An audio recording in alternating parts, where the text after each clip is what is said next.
Une nouvelle semaine de carême s'ouvre devant nous. Après les combats intérieurs, les renoncements et les appels à la conversion, la liturgie de ce dimanche nous révèle quelque chose de plus profond. Au fond du cœur humain se cache une soif que rien sur la terre ne peut vraiment combler. Dans le désert, le peuple d'Israël marche sous un soleil brûlant. La fatigue grandit, la peur apparaît, et bientôt la soif devient insupportable. Alors le peuple murmure contre Moïse. « Pourquoi nous avoir fait sortir d'Égypte ?»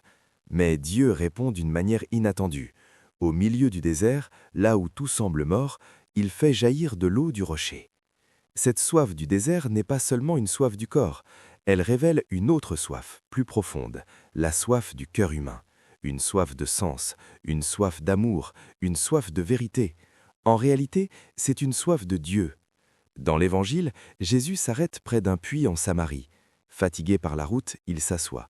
Une femme vient puiser de l'eau. Et contre toute attente, Jésus lui parle. « Donne-moi à boire ». Une simple demande, mais ce moment va changer toute sa vie. Peu à peu, Jésus lui révèle un mystère. Celui qui boira de cette eau aura encore soif, mais celui qui boira de l'eau que je lui donnerai n'aura plus jamais soif. L'eau que je lui donnerai deviendra en lui une source qui jaillit pour la vie éternelle. La femme commence alors à comprendre que cet homme n'est pas un simple voyageur. Il connaît son cœur, il connaît son histoire. Et finalement, Jésus lui révèle la vérité. Le Messie est là, devant elle. À cet instant, quelque chose se transforme dans son cœur. Elle laisse sa cruche au bord du puits, elle court vers la ville et elle dit aux habitants « Venez voir un homme qui m'a dit tout ce que j'ai fait ». Celle qui venait chercher de l'eau devient maintenant témoin. Celle qui avait soif devient une source pour les autres. Saint Paul nous rappelle alors la grandeur de l'amour de Dieu.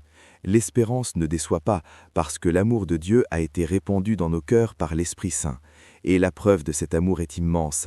Alors que nous étions encore pécheurs, le Christ est mort pour nous. En ce troisième dimanche de Carême, la parole de Dieu nous pose une question simple mais profonde. De quoi avons-nous réellement soif ? Du succès, de la reconnaissance, des richesses ou de cette eau vive que seul le Christ peut donner ? Aujourd'hui encore, Jésus nous attend au bord du puits de notre vie et il nous dit « Si tu savais le don de Dieu, alors viens, approche-toi de la source, bois à l'eau vive du Christ et ton cœur ne connaîtra plus jamais la soif. »